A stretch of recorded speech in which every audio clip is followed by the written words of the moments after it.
Lors d'un dîner de famille, ma mère souriait, mon père portait un toast, ma sœur faisait défiler son téléphone. Puis, ma fille m'a glissé un mot sous la table. Il disait « Appelle le 911 ». Elle était pâle. Je n'ai pas paniqué. J'ai fait l'appel 17 minutes plus tard. Mes parents paniquaient. Oui, voilà comment s'est passée ma soirée de jeudi.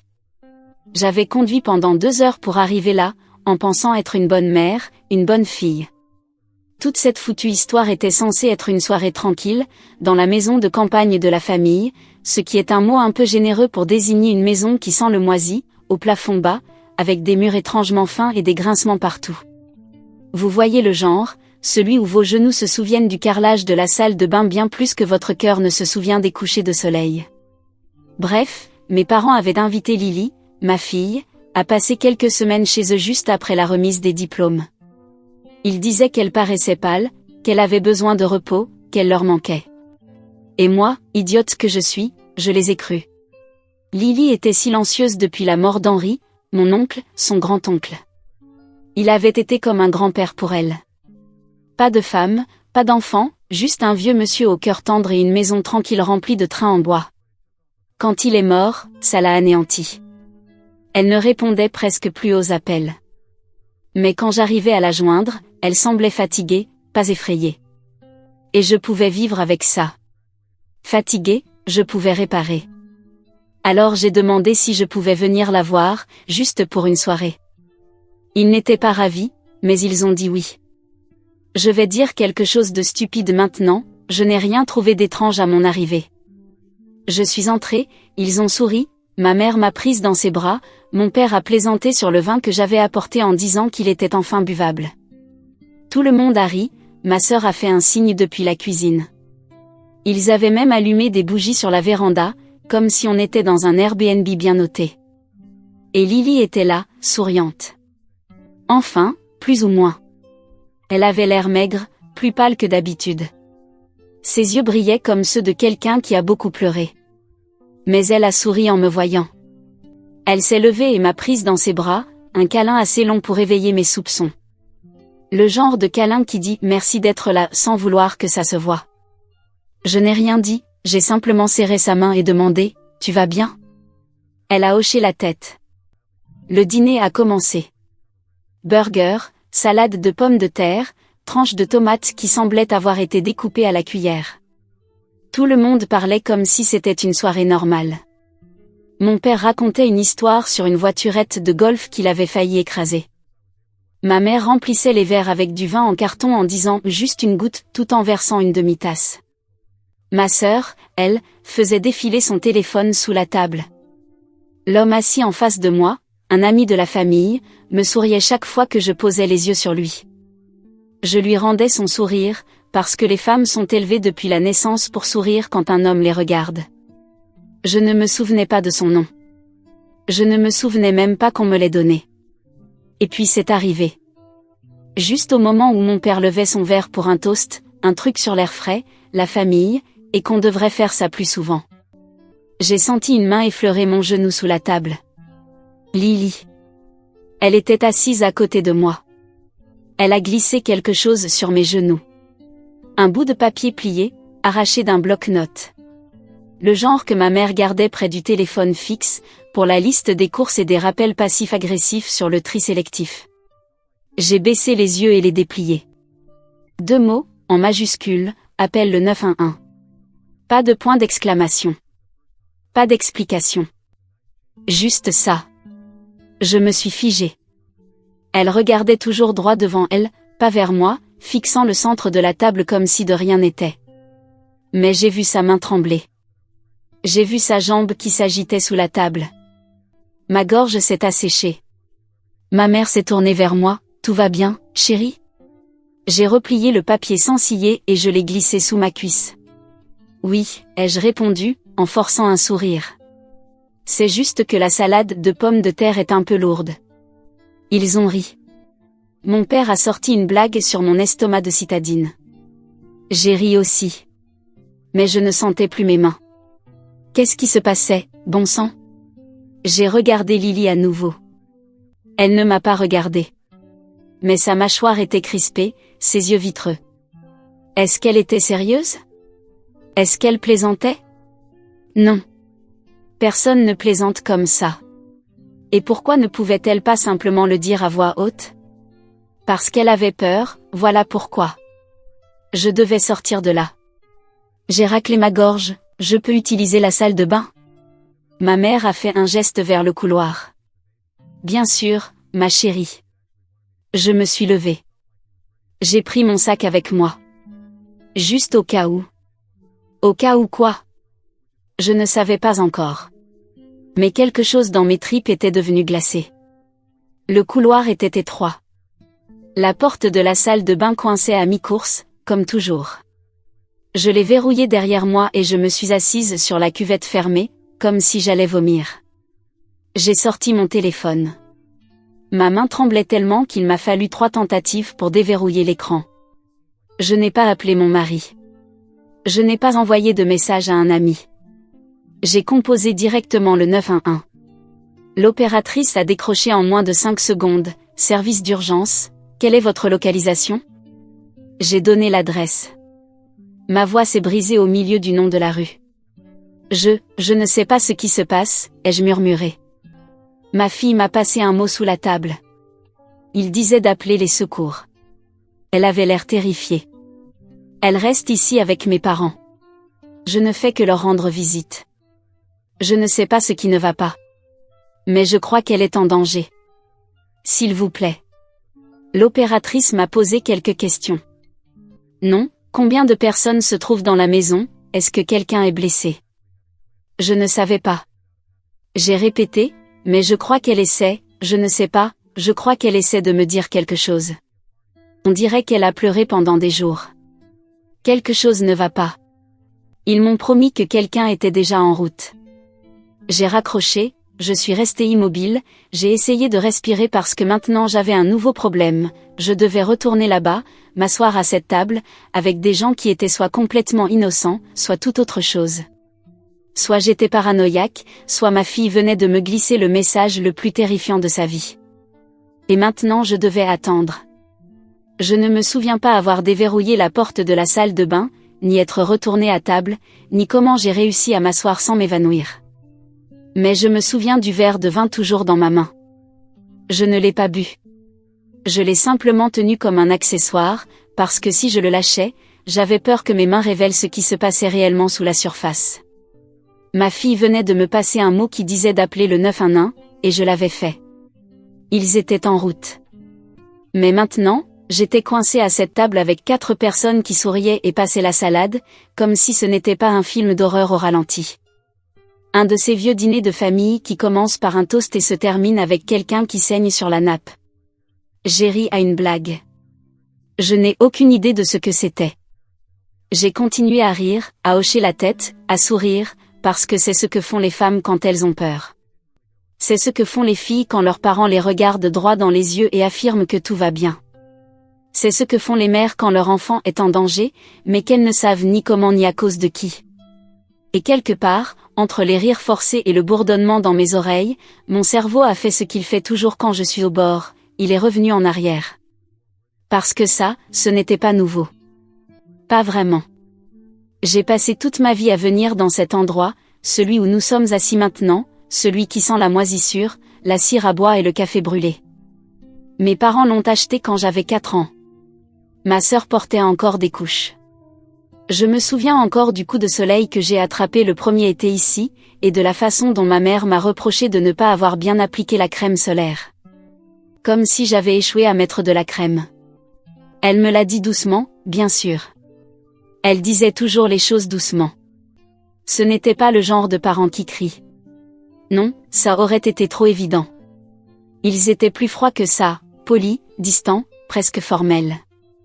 Si vous leur demandiez, ils vous diraient qu'ils ont tout bien fait. On avait à manger, on avait des vêtements. Ils venaient à nos spectacles scolaires, ils applaudissaient et souriaient. Ma mère préparait même nos déjeuners, sans croûte, dans des boîtes de couleurs différentes, avec des petits mots écrits à la main, pliés en 2 comme des mini-contrats, sois gentille, fais les bons choix, je t'aime, maman. Ce que personne ne voyait, c'était le silence derrière la porte quand on rentrait. La façon dont l'affection n'apparaissait que lorsque ma sœur entrait dans la pièce. La façon dont j'essayais encore et encore de mériter quelque chose qui ne m'avait jamais vraiment appartenu. Ma sœur, elle, pouvait juste exister. Elle pouvait renverser du jus, pleurer à cause des dessins animés, casser des trucs. Il riait, la traitait de petite folle, et réparait les choses. Moi, je ramenais des notes parfaites, je proposais de faire la vaisselle, et j'ai même essayé de chorégraphier toute une danse dans le salon à l'âge de 7 ans, juste pour qu'ils me regardent. Ils m'ont regardé, puis m'ont demandé d'arrêter parce que je faisais trop de bruit. Et je sais ce que ça donne comme impression, mesquin, enfantin, comme l'histoire triste d'une gamine jalouse qui n'a pas eu assez de câlins. Mais voilà, quand on grandit dans une maison comme ça, l'absence d'amour ne se manifeste pas par de la violence. Elle se manifeste par la précision. Ils ont tout bien fait, sauf ressentir quelque chose de vrai pour moi. À un moment donné, peut-être à 12 ans, peut-être à 15, j'ai abandonné. Je me souviens m'être assise sur le perron un soir, après une fête d'anniversaire où ils avaient oublié les bougies, en pensant, d'accord, peut-être qu'on ne peut pas forcer les gens à nous aimer, peut-être que c'est juste leur manière d'être parents. Et une fois que j'ai accepté ça, j'ai cessé d'attendre de la chaleur. J'ai cessé d'en avoir besoin. Enfin, plus ou moins. Quand je suis tombée enceinte de Lily, j'avais 20 ans. C'est une autre histoire à part entière. Mais ce qui compte ici, c'est ceci, quand elle est née, je me suis juré qu'elle ne se sentirait jamais comme moi. Qu'elle ne douterait jamais de l'amour qu'on lui porte. Qu'elle n'aurait jamais à gagner sa place dans ma vie. Et j'ai tenu cette promesse. Mes parents, pour être honnête, se sont montrés vaguement intéressés au début. Quand Lily était bébé, ils ont acheté des peluches, envoyé des cartes de temps en temps, demandé comment elle allait. Mais il n'a pas fallu longtemps pour que le schéma se répète, ce même désintérêt poli, cette affection qui n'apparaissait que quand ça les faisait bien paraître. Les propositions de babysitting qui devenaient des annulations de dernière minute. Les messages on a été tellement occupés envoyés après les anniversaires. Je n'ai jamais dit à Lily de ne pas les aimer. Je ne l'ai jamais empêché. Je me suis dit que s'ils voulaient une relation avec leur petite fille, je ne m'y opposerais pas. Ce n'étaient pas de mauvaises personnes, je me suis répété, juste limitée, émotionnellement immature. Mais elle a remarqué. Les enfants le remarquent toujours. Il y avait des week-ends où on faisait 2 heures de route jusqu'ici, et elle amenait son sac à dos plein de matériel d'art, de goûter, et du dernier livre qu'elle voulait montrer à grand-mère. Et il hochait vaguement la tête avant de retourner lire le journal. Alors j'ai laissé faire. Parce qu'il ne lui faisait pas de mal. Il ne faisait rien de mal, pas vrai? Mais la seule personne qui ne l'a jamais laissé tomber, pas une seule fois, c'était oncle Henri. Le frère aîné de ma mère. Il n'a jamais eu d'enfant, jamais été marié. Il a perdu l'amour de sa vie à peine âgé de 30 ans, et il ne s'en est jamais vraiment remis. Il vivait discrètement, dirigeait une entreprise prospère, puis a pris sa retraite tôt.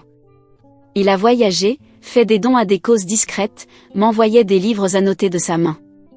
Un jour, il m'a même posté une paire de gants que j'avais mentionnés 2 ans plus tôt, avec le ticket de caisse encore plié à l'intérieur. Quand Lily est née, quelque chose en lui s'est illuminé. Il la tenait comme si elle était un trésor. Il arrivait avec des livres illustrés en italien, et un hibou sculpté en bois venu d'un endroit dont je n'avais jamais entendu parler. Il n'a jamais raté un anniversaire. Jamais oublié un spectacle scolaire. Il l'appelait sa fille miracle. Et elle l'aimait de tout son être. Pour la première fois de sa vie, peut-être même de la mienne, quelqu'un l'avait regardée et lui avait fait sentir qu'elle suffisait, telle qu'elle était. Elle s'endormait souvent sur son épaule, disait qu'il sentait la cannelle, le café, et la sécurité. Il est mort il y a 3 semaines, paisiblement, dans son sommeil. Une fin discrète, comme la vie qu'il avait menée. Mais Lily ne l'a pas accepté en silence. Elle s'est complètement repliée sur elle-même, refusait de se lever, de parler, de manger. Je pensais que le chagrin venait par vagues, mais pour elle, c'était comme une panne de courant, tout d'un coup, plus d'air, plus de lumière, plus d'horizon. Puis l'invitation est arrivée. Mes parents ont appelé, ont dit que Lily pouvait venir passer un peu de temps à la maison de campagne, celle où nous nous trouvons en ce moment. Il disait que l'air frais l'aiderait, que la famille pouvait lui faire du bien. Et que Dieu me pardonne, j'ai cru que c'était peut-être vrai. Alors je l'ai laissée partir pour 2 semaines. Elle est restée ici. J'appelais, parfois elle répondait, avait toujours l'air fatiguée, disait toujours qu'elle allait bien. Et je l'ai cru, jusqu'à ce soir. Jusqu'à ce sourire qui n'atteignait pas ses yeux. Jusqu'au silence dans ses épaules. Jusqu'à ce mot dans ma main avec 2 mots, appelle le 911. Le coup frappé à la porte est arrivé 15 minutes après mon appel.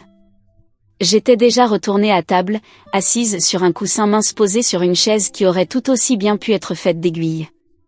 Mon estomac se tordait si fort que je me suis convaincue d'avoir une appendicite, ou peut-être une punition divine pour avoir fait confiance à des gens qui portent des cardigans en été. Quand le coup a retenti, je me suis figée. Les autres aussi. Mon père s'est interrompu au milieu d'une phrase.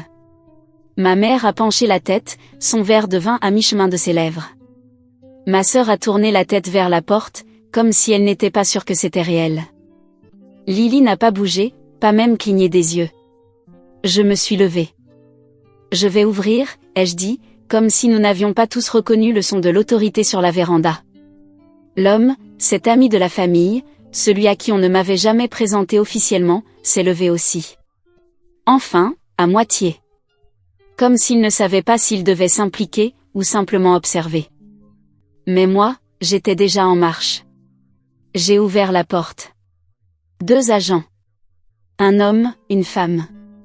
Pas de sourire. Radio grésillante sur les épaules. Madame, dit l'agent masculin, nous avons reçu un appel depuis cette adresse. C'est moi qui ai appelé, ai-je dit, ma voix trop aiguë. C'est. J'ai avalé difficilement, c'est ma fille. Elle m'a passé un mot. Elle m'a dit d'appeler.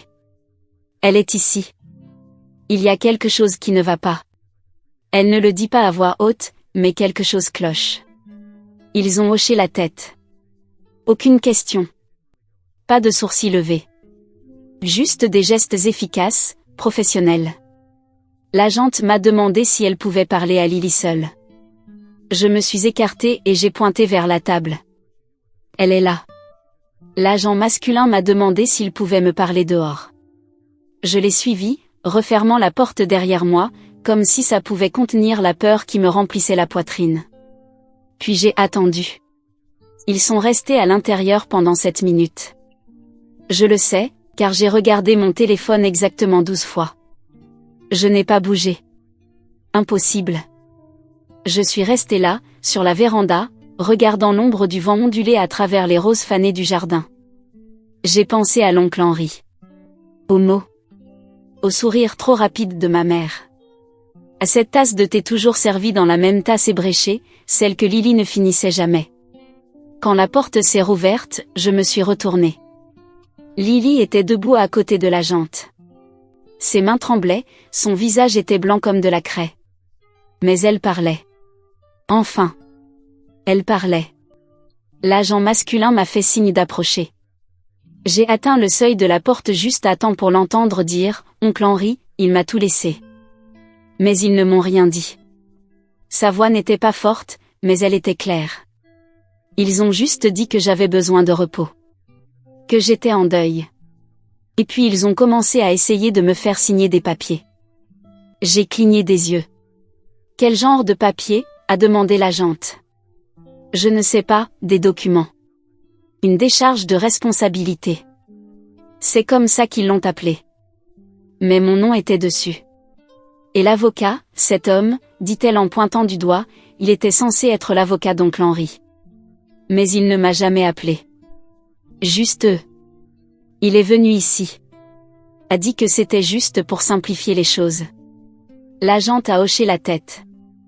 Lily a continué, sa voix se brisant, j'ai dit non. Je ne voulais rien signer. J'ai demandé du temps. J'ai demandé à passer un coup de fil. Mais ils ont pris mon téléphone. On dit que c'était pour ma santé mentale. Que je les remercierai plus tard. Et puis la bombe est tombée. Je crois qu'ils me droguaient. La pièce a basculé. Même les murs semblaient reculer. Les agents ont échangé un regard. L'agent masculin est sorti dans le couloir. Quelques secondes plus tard, j'ai entendu des voix basses, des pas. Ils ont fait revenir mes parents. Puis Astrid. Puis l'avocat. Un par un. Tout le monde était de nouveau dans la pièce. Et plus personne ne souriait. Ma mère s'est levée. C'est absurde. Elle est en deuil. Mon père a levé les mains comme un prédicateur. Vous devez comprendre, on essayait d'aider. Elle est paranoïaque, a dit ma sœur. Elle n'est pas bien depuis l'enterrement. L'avocat n'a rien dit. L'agente a déclaré, nous allons devoir fouiller la propriété. Ma mère a ri. Un rire qui ressemblait à du verre qui se brise. Vous n'êtes pas sérieux. Sur la base de quoi? Son imagination? Nous avons un signalement, et maintenant une déclaration. Nous avons un motif raisonnable. Les agents ont demandé à tout le monde de rester là. Du renfort a été appelé. J'ai tout observé depuis l'encadrement de la porte, comme si je n'étais pas impliqué. Comme si j'étais une autre personne, en train de regarder un documentaire sur une famille qui s'est retournée contre elle-même. Ils ont fouillé la cuisine en premier. Cela a pris 15 minutes. Quand ils sont revenus, l'agent tenait un sac en plastique. À l'intérieur, des pilules en vrac, petites, rondes, blanc cassé. Pas de boîte, pas d'étiquette. Juste caché dans un tiroir de cuisine, sous une pile de bons de réduction. L'agent a demandé une analyse rapide sur le terrain par radio. Puis ils sont allés dans la chambre d'amis. Celle de l'avocat. C'est là qu'ils ont trouvé les documents non signés.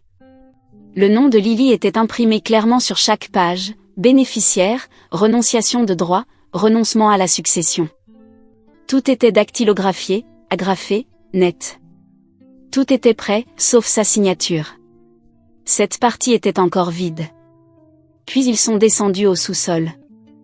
Je n'y étais jamais allé.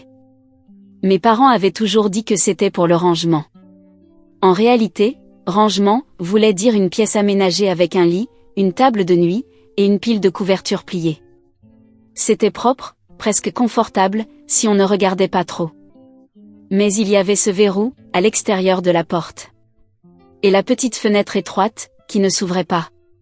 Et le fait que les affaires de Lily étaient là, sa veste, une paire de chaussettes, un carnet à moitié rempli, son collier, celui que l'oncle Henri lui avait offert pour ses 16 ans, soigneusement posé sur la table, comme si elle était censée s'installer là. Sauf qu'il manquait une chose, son téléphone. C'est ce qu'ils ont trouvé à l'étage, enfermé dans un placard de la buanderie, à côté de son portefeuille, confisqué, pour son bien-être, avait dit ma mère. Je n'ai pas pleuré. Pas à ce moment-là. Je crois que j'étais trop choquée pour pleurer. Les agents n'ont plus posé de questions après ça. Ils n'en avaient pas besoin. L'homme, l'avocat, a été escorté en premier, les mains menottées dans le dos, le visage impassible. Mes parents ont suivi. Ma sœur en dernier. Aucun d'eux ne m'a regardé. Pas une seule fois.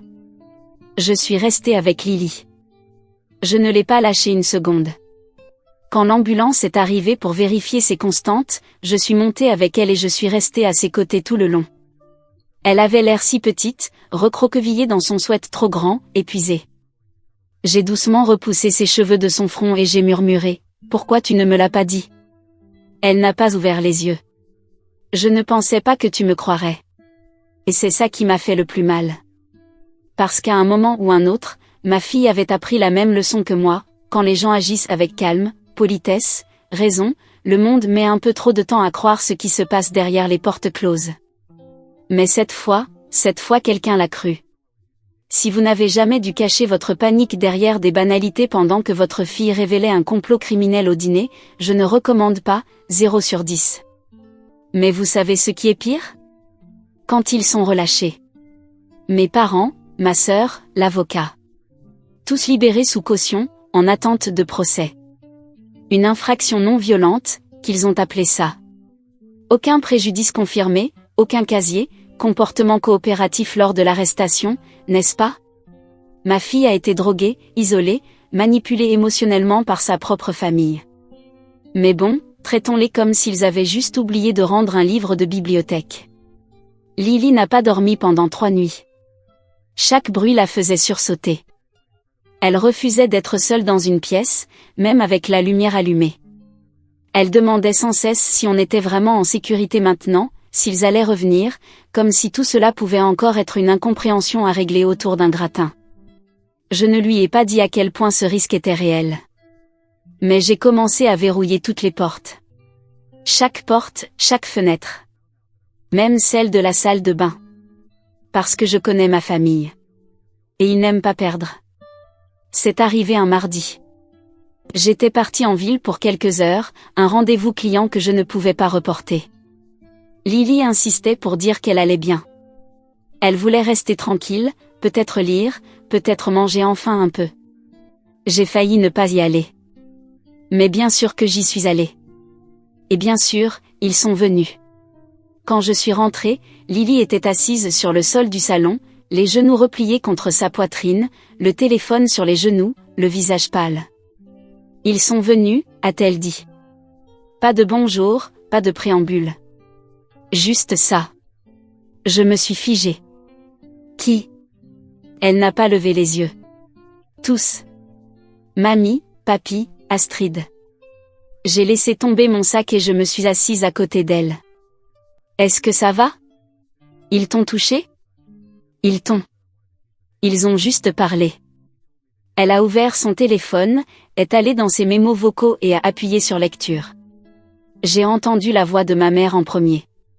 Douce comme du sirop, comme si elle complimentait les rideaux d'un voisin. Lily, ma chérie, on veut juste éclaircir les choses. Tu as toujours été si sensible, si poétique.